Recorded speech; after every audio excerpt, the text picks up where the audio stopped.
G'day everybody, my name is Lowell and welcome to the channel. So we got a reaction video. This is going to be 15 amazing geography facts about Canada. So let's jump in and let's have a look at this one, shall we? Canada is an amazing country that makes up about 1/3 of all of North America. And because it's so vast and spans such a large area, it's bound to have some of the most awe-inspiring geography attached to it. So here are 15 of my favorite geography facts about the Great White North. Now, if you watch the channel, if you watch my channel at all, you know I love views and vistas and nature. Man, already amazing. And to kick us off, do you know how many islands Canada has? 47. Canada has more islands than any other country in the world, with an estimated I don't think so. 52,000 named islands and countless smaller unnamed ones. No. We had this question as a quiz question. No, that's not right. God, there was one with more than that. I'm pretty sure. Don't quote me. Go Google it. The Arctic archipelago alone contains over 36,000 islands, including Baffin Island, the world's 5th largest, and Ellesmere Island, the 10th largest. Combined, these islands account for about 15% of Canada's land mass. And they're not all Arctic barren tundras. Canada's islands offer incredible diversity. In the east, Prince Edward Island is known for its rolling farmland and beaches, while in the west, Vancouver Island and Haida Gwaii feature lush rainforests and towering mountains. But unlike island nations such as Indonesia or the Philippines, which are densely populated, Canada's islands are often remote and sparsely inhabited. This isolation makes them vital for scientific research, tourism, and environmental conservation. And because it has so many islands, it also has... Canada's coastline is the longest in the world, stretching over 202,000 kilometers. It borders 3 oceans, the Atlantic, the Pacific, and the Arctic. To put it in perspective, the second longest coastline belongs to Indonesia, a country of over 17,000 islands, yet its coastline measures just 54,000 kilometers. Canada's coastline is nearly 4 times longer. This immense length contributes significantly to Canada's economy and biodiversity. The coastlines are home to vital fisheries, particularly for lobster and crab on the Atlantic side and salmon on the Pacific side. The Arctic coastline, though less accessible, is becoming increasingly important with climate change, as melting ice opens potential shipping routes like the Northwest Passage. Canada's extensive coastline also includes famous natural wonders like the Bay of Fundy, known for having the world's highest tides, with some areas rising over 16 meters in a single day. With a oh my God, 16 meters? Okay. This long, it's probably not surprising that Canada is really large. Canada covers a vast 9.98 million square kilometers, making it the second largest country on Earth after Russia. It's so large that you could fit the entire European Union into Canada with room to spare. Despite its massive size, Canada's population is only about 40 million people, meaning it has one of the lowest population densities globally, with only about 4 people per square kilometer. Wow, I thought there was 40 million. Wow, I thought there was well more than that. Okay. An extremely low amount when you compare it to the United States, which has on average 35 people per square kilometer. This vast expanse of Canada includes towering mountains. Oh my God, look at that. Look at the color of that water. It looks freezing cold, but it looks phenomenal. Expansive prairies, frozen tundra, and dense forests. The country's size creates extreme regional diversity, from British Columbia's temperate rainforests to none of its icy Arctic, and from the flat prairies of Saskatchewan all the way to the rocky coast of Newfoundland. Canada's size and overall northernness contributes to harsh winters, which can make living difficult. However, this space also allows Canada to preserve its incredible natural beauty, with over 38 national parks protecting these landscapes. Now, despite having so much space, Canada's people haven't really spread out to occupy it all. It's because it's so bloody cold, mate. Despite Canada's immense size, about 75% of its population lives within 100 miles of the US border. This narrow strip of land accounts for less than 5% of Canada's total area, but it includes cities like Toronto, Vancouver, Montreal, and Ottawa. This concentration is largely due to geography and climate. The southern parts of Canada have a milder climate, more fertile land, and better access to trade with the United States. Meanwhile, the northern regions are dominated by harsh Arctic and subarctic conditions, making large-scale settlement difficult. In comparison, Russia, another vast country with a cold climate, has a similar pattern, with most of its population concentrated in the more temperate west. Which means Canada's largest bay is mostly uninhabited. The Hudson Bay is the world's second largest bay after the Bay of Bengal, covering 1.23 million square kilometers. Situated in northeastern Canada, it's surrounded by Manitoba, Ontario, Quebec, and Nunavut. Now, despite its size, the Hudson Bay is relatively shallow, with an average depth of just 100 meters. This shallowness means it freezes over completely during the winter, and even in summer, the water remains extremely cold. The bay is a remnant of a prehistoric sea left behind by melting glaciers after the last ice age. The Hudson Bay plays an important role in Canada's history and economy. It was the Wasn't there a company called Hudson? I was just going to say there was a company called Hudson Bay Company. That's where I've heard it before. Okay, I never knew it was in Canada. The site of early fur trading posts established by the Hudson's Bay Company, which helped shape Canada's development. Today, its shores are sparsely populated, with small communities relying on fishing, hunting, and shipping. The Hudson Bay, of course, is not inland, but Canada does have plenty of really large lakes. Canada is home to more lakes than any other country, boasting over 2 million, with 31,752 2 million lakes? larger than 3 square kilometers. That's more than the rest of the world combined. Its lakes account for nearly 9% of the country's total area, a staggering contrast to countries like Australia, which is famous for its arid landscapes and limited freshwater resources. Among Canada's most famous lakes are Lake Superior, which is shared with the US and known as the world's largest freshwater lake by surface area, and Great Bear Lake, located entirely within Canada and recognized as the country's largest by volume. These lakes are essential for hydropower, providing clean energy to millions of Canadians, as well as for recreation and wildlife habitats. Altogether, Canada's Great Lakes system, which also includes Lake Ontario, Erie, and Huron, contains 20% of the world's freshwater supply. So it makes sense that some of those lakes would also have their own islands. Okay. I don't know. I'll have to Google that again. Canada is home to Manitoulin Island, the world's largest freshwater island, located in Lake Huron. Covering 2,766 square kilometers, it's larger than some countries, such as Luxembourg, which is only 2,586 square kilometers. But unlike most islands surrounded by salt water, Look at the color. Look at the color of that. Manitoulin is unique for its freshwater setting. But that's not the only thing that sets this island apart from the others. Manitoulin itself contains over 100 inland lakes. Some even have their own islands. This extremely rare phenomenon means that there are islands. Wait. So you've got a lake that has an island, and on the island you've got a lake, and on that lake it's got an island. Okay. It's kind of like a Russian doll effect. You know, you pull it out and there's another island, another lake. Okay, wow, that's pretty impressive. Within lakes on an island within a larger lake. Treasure Island is a great example of this because it's the world's largest natural island in a lake on an island in a lake. Manitoulin Island has a rich indigenous history and remains home to several Anishinaabe communities. Its landscapes feature rolling hills, beaches, and forests, making it a popular destination for outdoor enthusiasts. Boating, fishing, and hiking are common activities, while visitors can also explore cultural sites and learn about the island's First Nation heritage. But this is, perhaps, not even Canada's most famous freshwater island. Wait, what?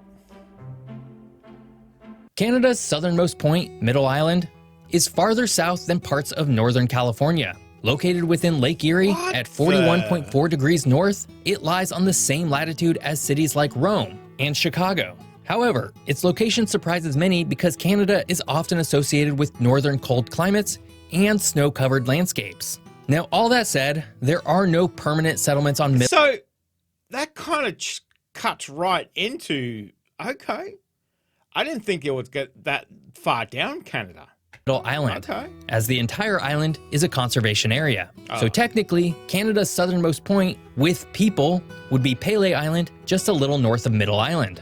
All in all, not that different and still well south of much of the United States. We've now covered Dang. Canada's far north and far south. But what's in the middle?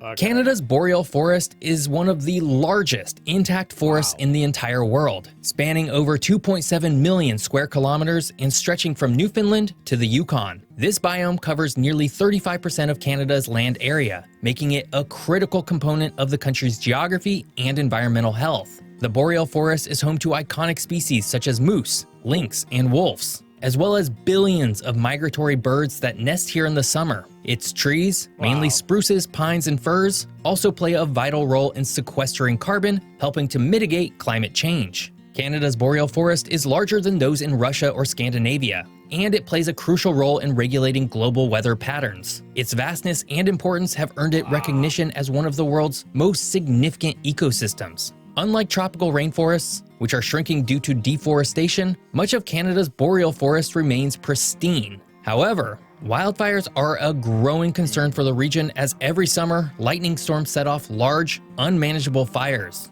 Now, underneath all of those trees is some seriously old rock.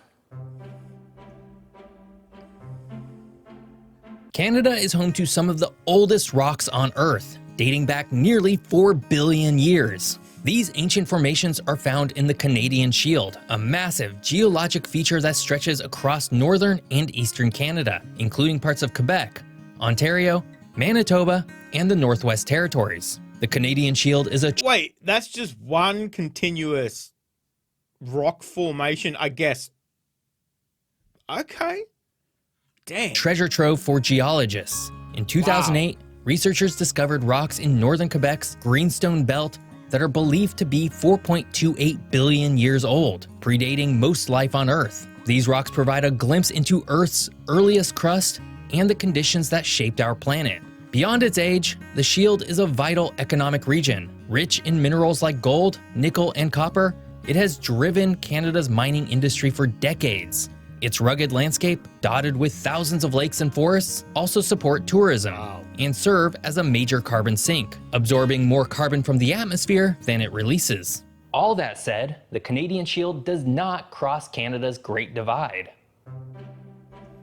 What's Canada's Bay? Like with the United States, the Continental Divide runs through Canada's Rocky Mountains, separating the watersheds that flow into the Pacific Ocean from those flowing into the Atlantic Ocean and the Arctic Ocean. The divide stretches from Alaska through Canada, down into the US, and beyond to South America, making it one of the longest hydrological divides in the entire world. In Canada, it's most pronounced in British Columbia and Alberta, where the Rockies create a dramatic natural barrier. Rivers like the Columbia flow west into the Pacific, while the Saskatchewan River system carries water eastward to the Hudson Bay. The divide also plays a role in shaping the ecosystems and weather patterns on either side. For example, the west side of the Rockies is wetter and milder due to Pacific air, while the east side is drier and colder. Speaking of colder, Nunavut, established in 1999, is Canada's largest and newest territory, spanning an enormous 2 million square kilometers, almost the size of Mexico. Despite its size, it has a population of just over 41,000 people, making it one of the least densely populated areas on Earth. Nunavut 41,000. Dang. The country the size of Mexico, 41,000 people. That's not a lot of people. is primarily inhabited by Inuit communities, who have lived there for thousands of years. The territory was created as part of a land claim agreement that granted the Inuit self-governance and recognition of their cultural heritage. The capital, Iqaluit, is the largest settlement, yet its population is just over 7,000. None of its geography is dominated by Arctic tundra, rugged mountains, and hundreds of thousands of islands. Famous natural landmarks include Baffin Island and the stunning fjords of Ayudik National Park. Wildlife such as caribou, polar bears, and Arctic foxes thrive here.